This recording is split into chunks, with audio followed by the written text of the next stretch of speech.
नमस्कार दोस्तों, मैं आपका अपना आरडी सर स्वागत करता हूं आप सभी का रेप्लिकॉन एकेडमी के यूट्यूब चैनल पर। दोस्तों, आज हम बात करने वाले थे बायनोमियल क्लासिफिकेशन के बारे में। ये बायनोमियल पद्धति जो किन्होंने दी वो दी कैरोलस लीनियस ने। तो हेडिंग डालोगे आप सबसे पहले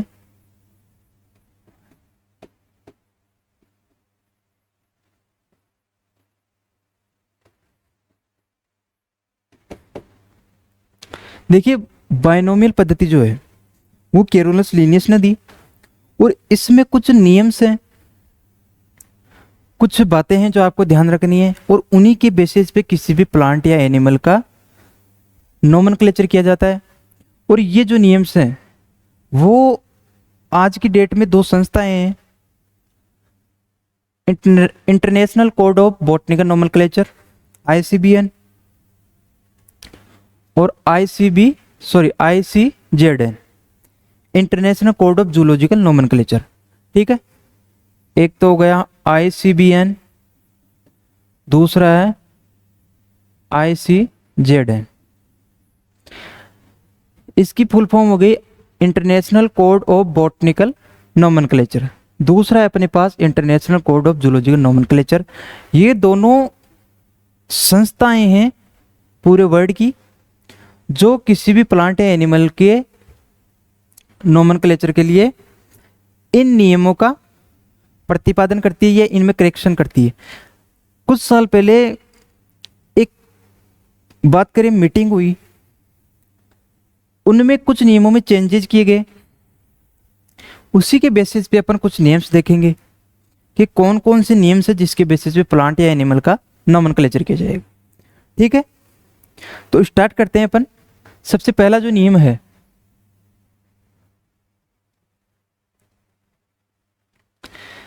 सबसे कैरोलस लीनियस ने सबसे पहले जो नियम दिया वो था कि कोई भी प्लांट या एनिमल का नोमेनक्लेचर लैटिन वर्ड्स में किया जाएगा। ठीक है, लैटिन लैंग्वेज क्या है?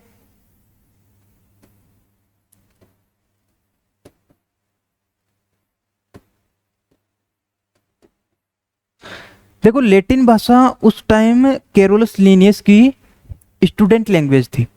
ठीक है, और लैटिन लैंग्वेज अभी तक इसलिए चल रही है क्योंकि एक तो लैटिन लैंग्वेज में कोई चेंज नहीं कर सकते अपन, यानी कि यहाँ पे एक वर्ड का दूसरा वर्ड या उसका सिनोनिम नहीं होता।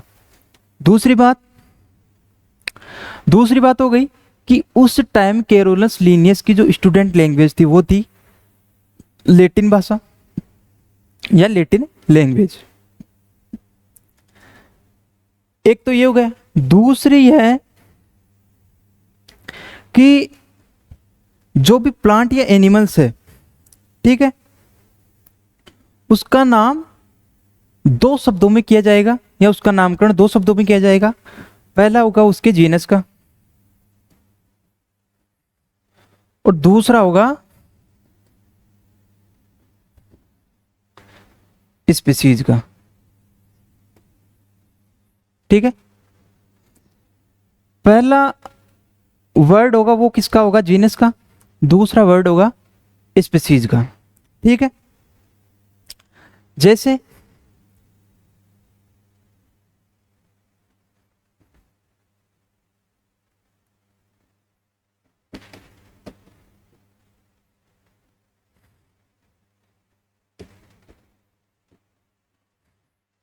मेंजिफेरा इंडिका, जो किसका बॉटनिकल नेम है? मैंगो का। ठीक है, मैंगो का बॉटनिकल नेम है मेंजिफेरा इंडिका। इसमें मेंजिफेरा किसको इंडिकेट करेगा? मेंजिफेरा इंडिकेट करेगा जीनस को, और इंडिका जो है वो है मैंगो की एक स्पीसीज। ठीक है, तो इसी हिसाब से जैसे अगर मैं एनिमल्स की बात करूं,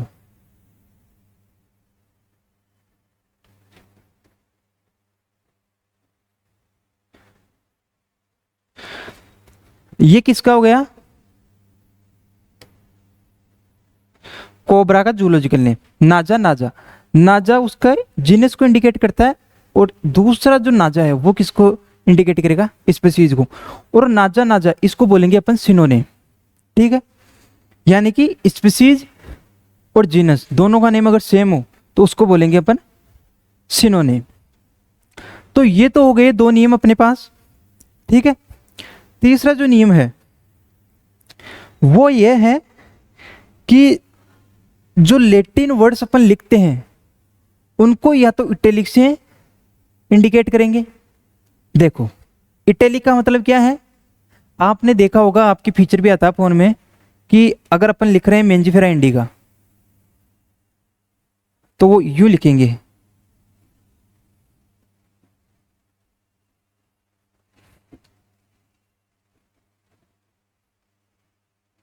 यानी अक्सर कुछ झुके हुए इस तरफ, ठीक है। जैसे मैं ए लिखूं तो एक तो नॉर्मल ए ये हो गया, दूसरा मैं यूं लिखूं, ठीक है, यूं थोड़े तिरछे। तो या तो आपको उन वर्ड्स को इटैलिक में मुद्रित करो, ठीक है। दूसरा है कि या फिर आप उनको अंडरलाइन करो, या तो आप उनको इटैलिक में मुद्रित करो या अंडरलाइन करो, दोनों में से आपको एक काम करना पड़ेगा, तब आपका बॉटनिकल या जूलॉजिकल नेम परफेक्ट माना जाएगा, ठीक है। अब देखो तीसरा जो नियम है वो ये है कि जो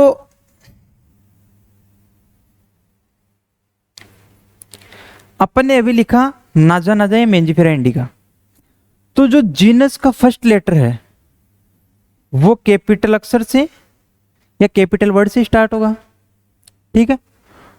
और जो स्पीसीज का वर्ड है वो नॉर्मल शॉर्ट होगा, ठीक है। इसका मतलब ये हुआ कि अपन ने नाजा का फर्स्ट लेटर एन कैपिटल रखा, लेकिन ये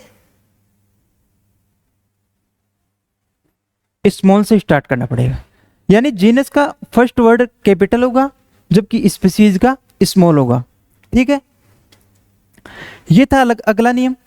इसके आगे अगर बात करें तो इसका चौथा जो नियम है, सॉरी पांचवा, वो ये है कि जो भी साइंटिस्ट है जिसने किसी स्पीसीज की डिस्कवरी करी, ठीक है, तो उसका नेम जो है, जैसे ये आम का बॉटनिकल नेम है तो इसके लास्ट में यहां अपन उस साइंटिस्ट का नाम लिखते हैं जिसने उसकी डिस्कवरी करी। तो जो मेंजिफेरा इंडिका है उसकी डिस्कवरी करी कैरोलस लिनियस ने, इसलिए शॉर्ट में उसका नाम लास्ट में लिन अपन लिखते हैं, ठीक है, ताकि अपने को पता लग सके कि इस जो स्पीसीज का इसकी डिस्कवरी जो है वो की कैरोलस लिनियस ने, ठीक है। इसके आगे एक और नियम है कि जो कैरोलस लिनियस है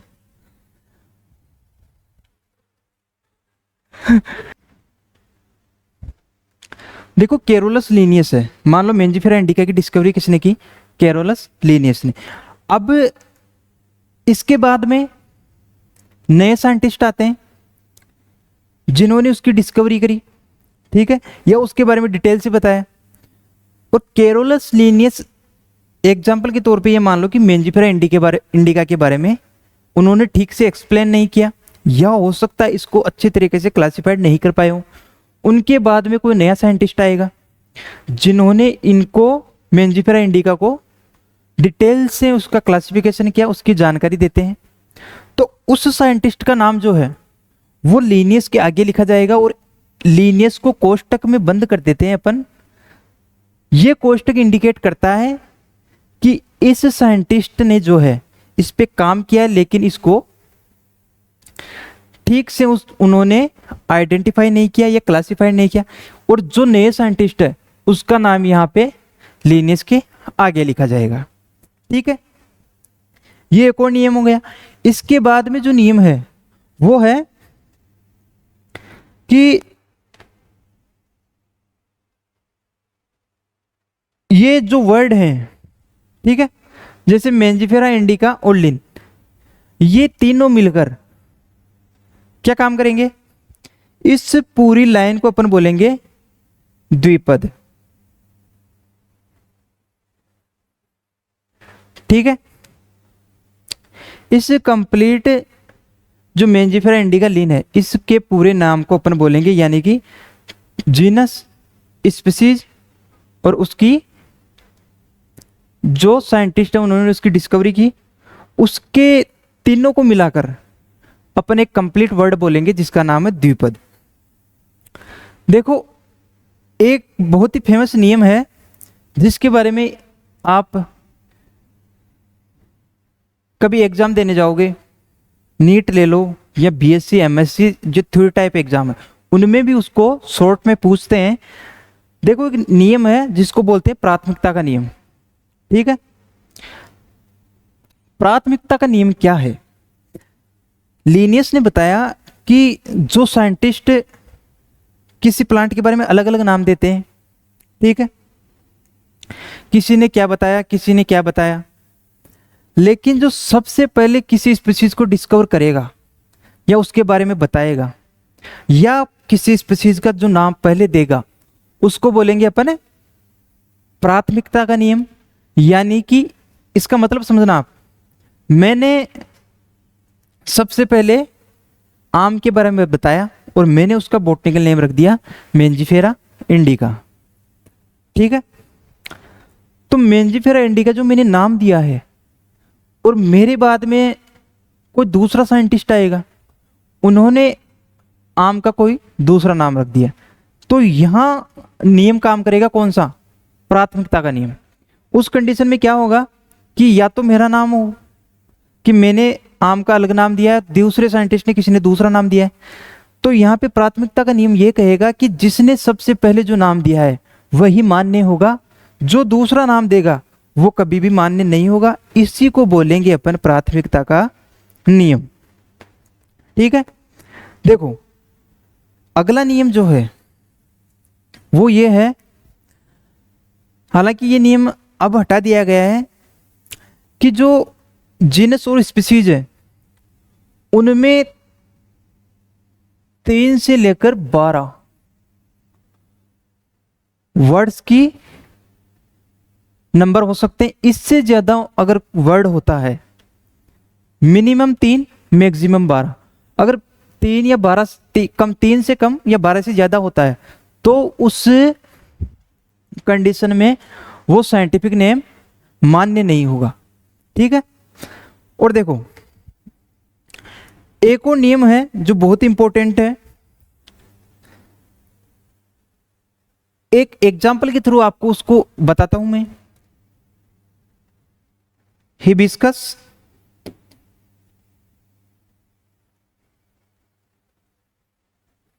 हिबिस्कस रोजा,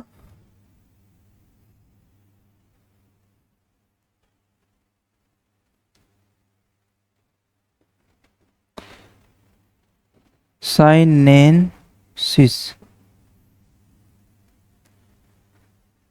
हिबिस्कस रोजा साइनेंसिस। ठीक है, देखो ये एक बॉटनिकल नेम है, और ये बॉटनिकल नेम किसका है? गुड़हल का। ठीक है, हिबिस्कस रोजा साइनेंसिस का मतलब क्या हुआ? हिबिस्कस क्या हो गया? जीनस हो गया, रोजा साइनेंसिस। देखो इस कंडीशन को क्या बोलेंगे अपन? रोजा और साइनेंसिस। यानी कि अगर किसी भी स्पीसीज या ऑर्गेनिज्म के बारे में अगर अपन किसी उसका नाम देते हैं तो उस कंडीशन में देखो क्या होगा, उस कंडीशन में यदि किसी की स्पीसीज के 2 से ज्यादा नाम हो तो उनको अपन इस चिन्ह के द्वारा जोड़ेंगे, कनेक्टिव चिन्ह के द्वारा जोड़ेंगे। अब इसकी स्पीसीज के 2 नाम है, रोजा एक तो, दूसरा है साइनेंसिस, तो इनको कैसे लिखेंगे अपन? ये चिन्ह कनेक्टिव चिन्ह के थ्रू उनको लिंक करेंगे। ठीक है दोस्तों, ये थे आज का अपना बायनोमियल क्लासिफिकेशन या बायनोमियल पद्धति जो केरोनस लीनियस ने दी।